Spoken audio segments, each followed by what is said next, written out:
శ్రీ సీతారామచంద్ర స్వామి పరబ్రహ్మణ్య ఆపదామపహత్తారం ధాతారం సర్వసంపదాం లోకాభిరామం శ్రీరామం భూయో భూయో నమామ్య. భగవద్బంధులందరికీ కూడా శుభోదయం. శ్రీ విష్ణు సహస్రనామ స్తోత్ర సామాజిక వ్యాఖ్యలో భాగంగా మనం నిన్న అనాది నిధనం విష్ణు సర్వభూత మహేశ్వరం లోకాధ్యక్షం స్తువన్ నిత్యం సర్వదుఃఖాదికో భవేత్. సర్వదుఃఖాల నుంచి విముక్తిని చేయటానికి ఎవరయ్యా ఆదిదేవుడు అంటే అనాది నిధనం విష్ణు అని చెప్పేసి అనుకున్నాం. తర్వాత మళ్ళీ చెబుతున్నాడు ధర్మరాజుకు భీష్మాచార్యుడు, బ్రహ్మణ్యం సర్వధర్మజ్ఞం లోకానాం కీర్తివర్ధనం లోకనాథం మహద్భూతం సర్వభూతభవోద్భవం. బ్రహ్మణ్యం సర్వధర్మజ్ఞం, సర్వధర్మాలకు ఆది పురుషుడైనటువంటి వాడు. బ్రహ్మణ్యం, ఇక్కడ బ్రహ్మణ్యం అంటే జ్ఞానస్వరూపుడు అని ఒక ఐతిహ్యం ఉంది. తర్వాత వేదస్వరూపుడు, బ్రహ్మ అంటే వేదము, అంటే బ్రాహ్మణికాలతో కలిగినటువంటిది వేదం. మాకు వేదంలో ఋగ్వేదంలో ఐతరేయ బ్రాహ్మణము అంటే ఒక చాప్టర్ పేరు అనుకుందాం. అది ఐతరేయ బ్రాహ్మణము, యాజ్ఞవల్క్య బ్రాహ్మణము ఇట్లా ఉంటాయి. బ్రాహ్మణికాలతో కలిగి ఉన్నది బ్రహ్మణ్యము, అది వేదం, వేదస్వరూపుడు. వేద అంటే జ్ఞానం అని కూడా ఒక అర్థం ఉంది. జ్ఞానస్వరూపుడు, జ్ఞానకారకుడు. బ్రహ్మణ్యం సర్వధర్మజ్ఞం, సర్వధర్మాలకు కూడా ఆది పురుషుడైనటువంటి వాడు, సర్వధర్మాలను అనుష్ఠించువాడు, సర్వధర్మాలకు హేతువైనటువంటి వాడు.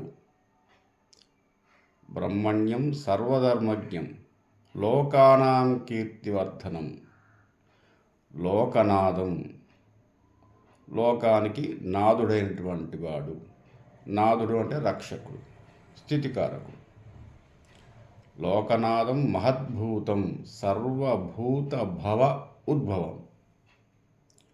సర్వభూత అంటే అన్ని ప్రాణుల యొక్క భవోద్భవం. భవ అంటే దుఃఖము, భవ అంటే పుట్టుక కూడా. భవబంధాలు అంటే దుఃఖ బంధాలు ఏవైతే ఉన్నాయో, భవ ఉద్భవం నివారించువాడు, తీసివేసేవాడు, దుఃఖాన్ని తీసివేసేవాడు, లోకనాథుడు, లోకరక్షకుడు, జ్ఞానస్వరూపుడైనటువంటి వారెవరయ్యా అంటే శ్రీ మహావిష్ణువు. బ్రహ్మణ్యం సర్వధర్మజ్ఞం లోకానాం కీర్తివర్ధనం లోకనాథం మహద్భూతం సర్వభూత భవోద్భవం. ఇంకా చెబుతున్నాడు, అంటే ధర్మాల్లోకెల్లా ఉత్తమ ధర్మం ఏది అని చెప్పేసి అడిగాడు కదా ధర్మరాజు. ఏషమే సర్వధర్మాణం ధర్మోధికతమో మతః యద్భక్త్యా పుండరీకాక్షం స్తవైర్నచ్చే నరస్సదః. ఏషమే సర్వధర్మాణం అంటే నా దృష్టిలో సర్వధర్మాల్లోకెల్లా అనుష్ఠింపదగిన ధర్మము. ఏషమే సర్వధర్మాణం ధర్మోధికతమో మతః యద్భక్త్యా భక్తుడైనటువంటి వారు. పుండరీకాక్షం పుండరీకాక్షుడైనటువంటి ఆ శ్రీ మహావిష్ణువును ధ్యానం చేయడము ఉత్తమ ధర్మము. దాంతోపాటుగా ఏషమే సర్వధర్మాణం, అనేక ధర్మాలు ఉన్నాయి నాయన.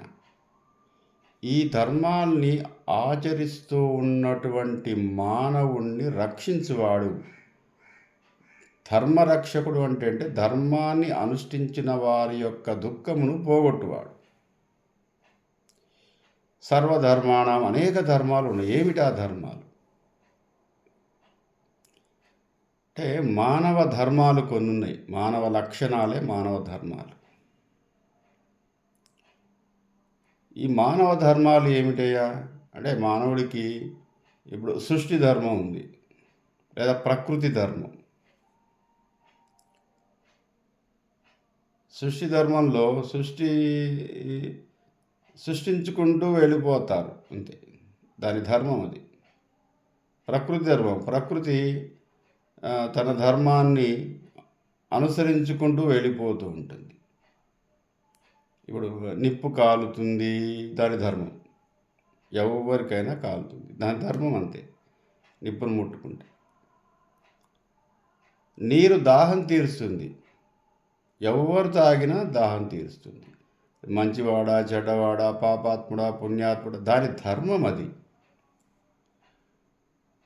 భూమి గుండ్రంగా తిరుగుతుంది, దాని ధర్మం. మేఘం వర్షిస్తుంది, దాని ధర్మం. ఏ ప్రాంతంలోనైనా వర్షిస్తుంది. ప్రకృతి ఈ 3 కాలాలు, ఎండాకాలము, శీతాకాలం, వానాకాలం, అది దాని ధర్మాన్ని నిర్వర్తించుకుంటూ పోతూ ఉంది. ఎక్కడ ఆగట్లేదు, ఏ ధర్మము ఆగట్లేదు.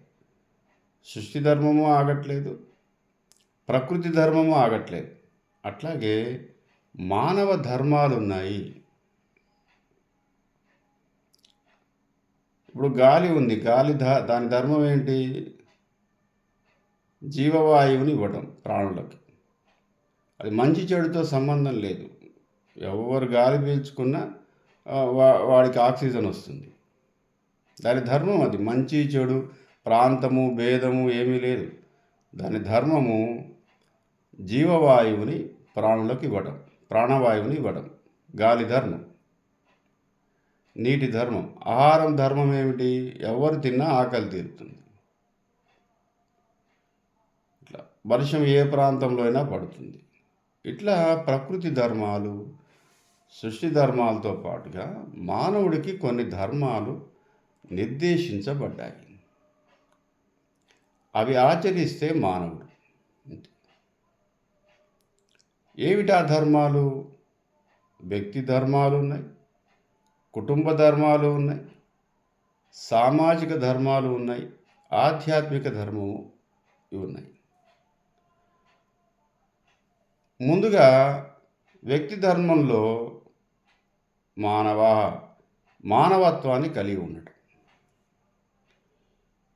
ఏమిటి మానవత్వం అంటే? మానవుడు మానవత్వాన్ని కలిగి ఉంటే వాడు మానవుడు అని పిలువబడతాడు. ఏమిటి మానవత్వం అంటే? మానవత్వం అంటే ఎదుటివాడు నేను ఎలాగో ఎదుటివాడు అలాగే. దాంతోపాటుగా ఏంటంటే వాడు మానవుడే, నేను మానవుడే. వాడికి ఏమైనా ఇబ్బంది కలిగితే సహకరించాలి అనే గుణమే మానవత్వం.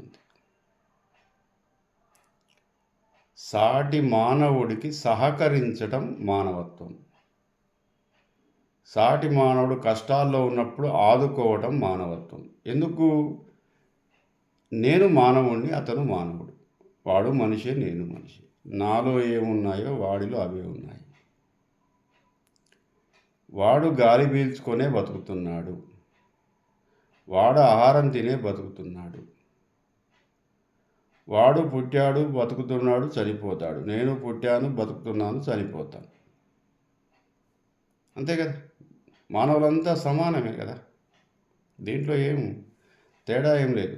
గాలి పీల్చని మానవులు ఎవరైనా ఉన్నారా? ఆహారం తినని మానవులు ఎవరైనా ఉన్నారా? మంచినీళ్ళు తాగని మానవులు ఎవరైనా ఉన్నారా? చనిపోకుండా జీవించి ఉండే మానవులు ఎవరైనా ఉన్నారా? లేదా తల్లి కడుపులో కాకుండా అమాంతం ఆకాశం నుంచి ఊడిపడ్డ మానవుడు ఎవరైనా ఉన్నాడా? ఇవన్నీ సమానమైనప్పుడు, అందుకే మానవులంతా సమానమని ఆధ్యాత్మిక శాస్త్రం చెబుతుంది. ధర్మశాస్త్రం చెబుతుంది మానవులంతా సమానమే, దాంట్లో ఏమీ తేడా లేదు, ఇవన్నీ సమానమే. అమ్మ పొట్టలో నుంచి వస్తాము, భూమి పొట్టలోకి పోతాము. ఎవడైనా మంచినీళ్ళు తాగాల్సిందే, ఎవడైనా ఆహారం భుజించాల్సిందే, ఎవడైనా గాలి పీల్చాల్సిందే. ఎవడికి గాయం చేసినా నొప్పి కలుగుతుంది,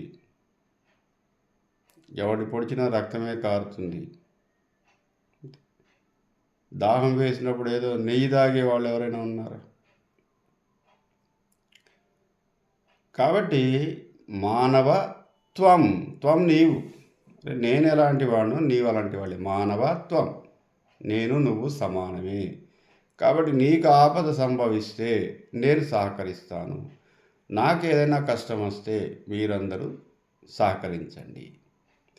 అందుకే మానవుడు సమాజంలోనే జీవించాలి. మానవుడు సంఘజీవి. ఏదో అరిస్టాటిల్ చెప్పాడు, అరిస్టాటిల్ ఏం చెప్పలేదండి, భీష్ముడే చెప్పాడు.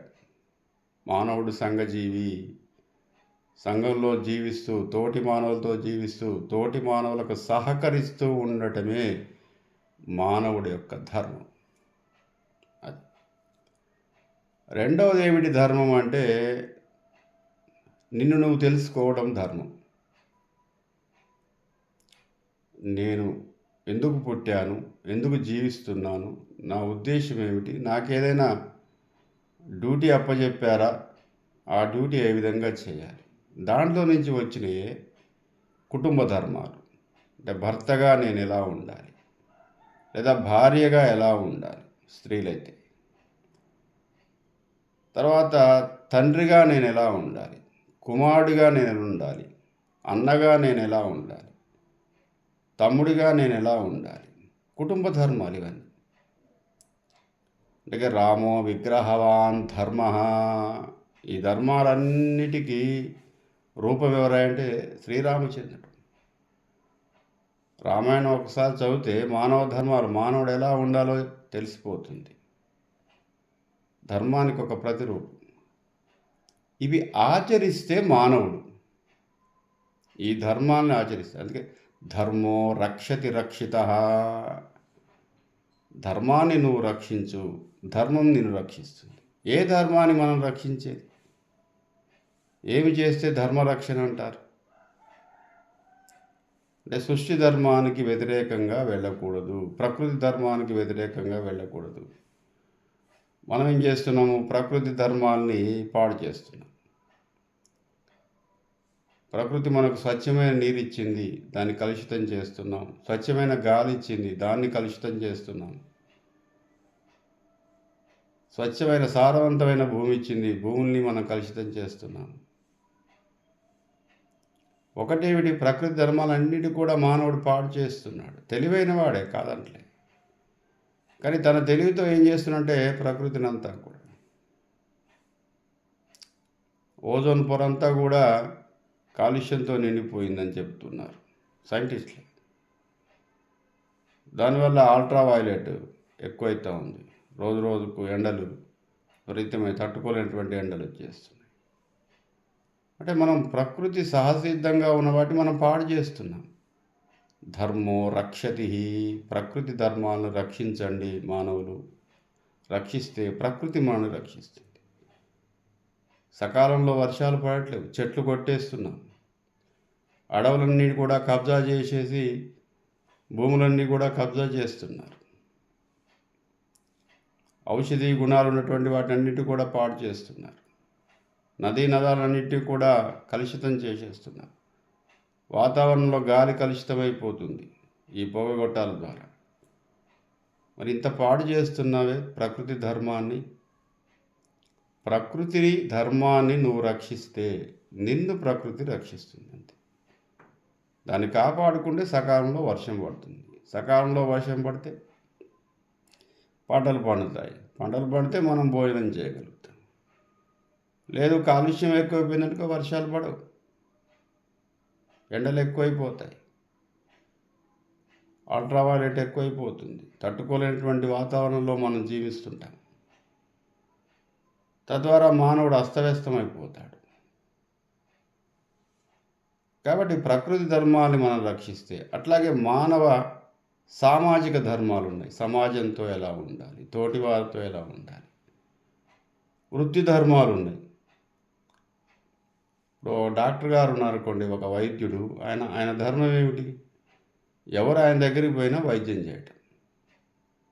మంచివాడా చెడ్డవాడా, లేదా మా కమ్యూనిటీకి మాత్రమే మేము వైద్యం చేస్తామని చెప్పేసి ఎవరైనా అంటారా? అంటే ఆయన వైద్యుడు ఎట్లా అవుతాడు? ఎవరు తన దగ్గరికి పోయినా వైద్యం చేయాల్సిందే. వైద్యుడి ధర్మము. లాయర్ గారు ఉన్నారనుకోండి, ఎవరు తన దగ్గరికి పోయినా న్యాయానికి ఆయన కట్టుబడి ఉండాలి. ఎవరికి అన్యాయం జరిగిందో వాళ్ళని రక్షించడానికి ఆయన న్యాయశాస్త్రాన్ని ఉపయోగించాలి. లేదండి నేను అన్యాయం వైపే నేను వాదిస్తాను అంటే ధర్మానికి వ్యతిరేకంగా, ధర్మాన్ని రక్షించట్లేదు ఆయన ధర్మాన్ని ఆయన నిర్వర్తించట్లేడు. తద్వారా పతనం అయిపోతాడు. జడ్జి గారు ఉన్నారనుకోండి, ఆయన పూర్వాపరాలన్నీ కూడా పరిశీలించిన తర్వాత న్యాయం ఎటువైపు ఉంటే అటు తీర్పు చెప్పాలి. ఆయన ధర్మం అది. అలా చెప్పలేదనుకోండి, ధర్మఘాతకుడు. లేదా ఒక ఎస్ఐ గారు, డిఎస్పి గారు ఉన్నారనుకోండి, ఎవరు కంప్లైంట్ ఇచ్చినా తీసుకోవాలి, న్యాయం చేయగలగాలి. అంతే కదండి, నేను మా కమ్యూనిటీకి మాత్రమే నేను న్యాయం చేస్తాను అని చెప్పేసి అంటాడా? అట్లాంటి ఆయన ధర్మానికి ఘాతకుడు అవుతాడు, ధర్మ విఘాతకుడు అవుతాడు. ఆయా వృత్తులు సక్రమంగా చేస్తే ధర్మం నిలబడుతుంది.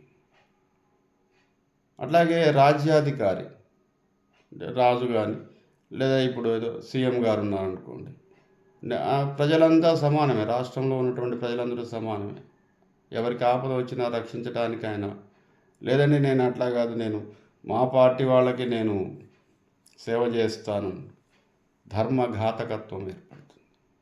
ఆయన రాజ్యంలో ఉన్నటువంటి ప్రతి మనిషిని కూడా చూడగలగాలి. అది ధర్మం, వృత్తి ధర్మం, సామాజిక ధర్మం, వ్యక్తి ధర్మం.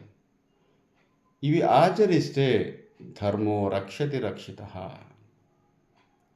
వీటి కోసం మనం అనేక రకాల కథలు ఉన్నాయి, గాథలు ఉన్నాయి, పురాణాలు ఉన్నాయి, ఇతిహాసాలు ఉన్నాయి. ఒక్కసారి రాముడి గురించి తెలుసుకుంటే చాలు, మనం ఎలా జీవించాలో తెలిసిపోతుంది.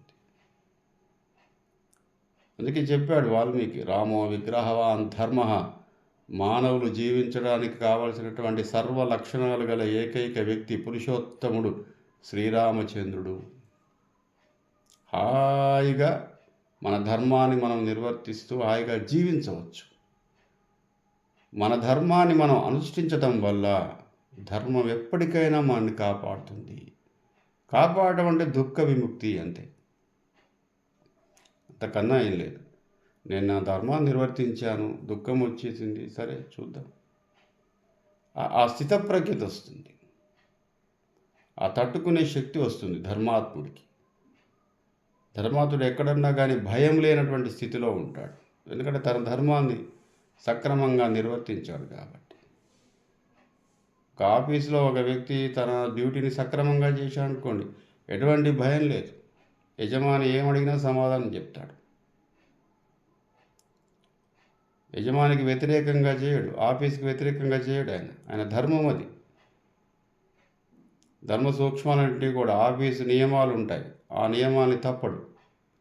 ఆఫీసు రహస్యాలు ఉంటాయి, కొన్ని యజమాని రహస్యాలు ఉంటాయి, వాటిని దాచిపెడతాడు, ఎవరికి చెప్పడు. అది ధర్మం కాదు, ద్రోహం అవుతుంది. అట్టివాడు ధర్మంగా ఉన్నాడు కాబట్టి ఎవరికి భయపడాల్సిన అవసరం ఉండదు. ఎప్పుడైతే అధర్మ మార్గంలో పోయావో అందరికీ భయపడాలి. వ్యక్తులకు భయపడాలి, సమాజానికి భయపడాలి, కుటుంబానికి భయపడాలి. ఇక భయంతోనే జీవిస్తూ ఉంటాం. అదే చెప్పాడు, ఏషమే సర్వధర్మాణం ధర్మోధికతమో మతః యద్భక్త్యా పుండరీకాక్షం స్తవైర్నచ్చే నరస్సదః. ధర్మాన్ని అనుష్ఠానం చేసినటువంటి ప్రతి వ్యక్తి నా భక్తుడవుతాడు. నా భక్తుడు గనక ఒక్కసారి ప్రార్థన చేస్తే, నరహ సదా ఎల్లప్పుడూ కూడా నన్ను ప్రార్థన చేస్తూ ఉంటే, ఎవరు ధర్మాన్ని ఆచరిస్తారో అట్టి ధర్మాన్ని నిలబెట్టడానికి తప్పకుండా వారి దుఃఖాన్ని నేను పోగొడతాను. సర్వధర్మాన్ పరిత్యజ్య మాం ఏకం శరణం వ్రజ. ధర్మాన్ని అనుసరిస్తే మిగతా ధర్మాలు ఏమీ లేకుండా నన్ను కానీ శరణు కోరితే, నన్ను కానీ ప్రార్థన చేస్తే నేను తప్పకుండా వస్తానని చెప్పేసి భగవంతుడు చెప్పాడు, దేవుడు చెప్పాడు. ఏషమే సర్వధర్మాణం, ఏషం ఏ సర్వధర్మాణం, నా దృష్టిలో ధర్మరాజ సర్వధర్మాల్లోకెల్లా అనుష్ఠానము చేయగల ధర్మం ఏంటంటే మానవ ధర్మము. మానవుడు మానవత్వాన్ని కలిగి ఉంటే, తన వ్యక్తి ధర్మాన్ని, వృత్తి ధర్మాన్ని, సామాజిక ధర్మాన్ని కలిగి ఉంటే అట్టివారు నాకు భక్తులవుతారు.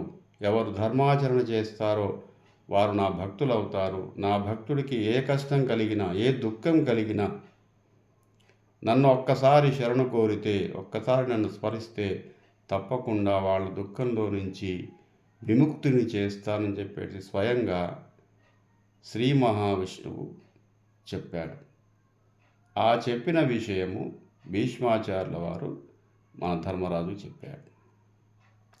బ్రహ్మణ్యం సర్వధర్మజ్ఞం లోకానాం కీర్తివర్ధనం లోకనాథం మహద్భూతం సర్వభూత భవోద్భవం ఏషమే సర్వధర్మాణం ధర్మోధికతమో మతః యద్భక్త్యా పుండరీకాక్షం స్తవైర్నచ్చే నరస్సదః.